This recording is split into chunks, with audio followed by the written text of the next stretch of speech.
యంత్రాంగం అనేది అంచనాకు రాలేకపోయింది.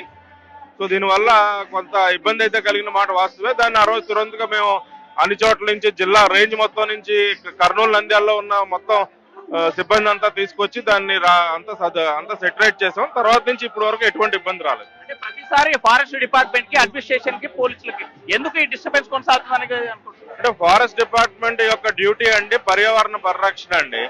సో వాళ్ళ సుప్రీంకోర్టు జడ్జిమెంట్ల ప్రకారం భక్తుల వల్ల ఈ అధిక సంఖ్యలో అటవీ మార్గాన్ని అట్టడం కానీ అదేనండి, అది మన లెవెల్ కాదు, పై లెవెల్లో చూసుకోవాల్సిన అవసరం ఉంది. భక్తికి పర్యావరణ పరిరక్షణకి ఒక సమతూకాన్ని పాటించాలి ఈ సమయంలో. అది ఈసారి ఎంతమంది చెప్పినా కానీ ఫారెస్ట్ డిపార్ట్మెంట్ సహకరించలేదు. సో దానివల్ల మొదటి రోజు మనకి ఇబ్బంది అయితే జరిగింది వాస్తవం. అంటే మనం ఇప్పుడు ఉన్నటువంటి అనుభవాలను దృష్టిలో పెట్టుకొని రాబోయేటువంటి ఇయర్ కి ఎలాంటి ఏర్పాటు చేసుకోవచ్చు? అది ఇంకా పై లెవెల్లో సమీక్ష జరగాలండి, మా లెవెల్లో కాదు. తిరుగు ప్రయాణం అయ్యే భక్తులకు ఏం చెప్పదలుచుకున్నారు?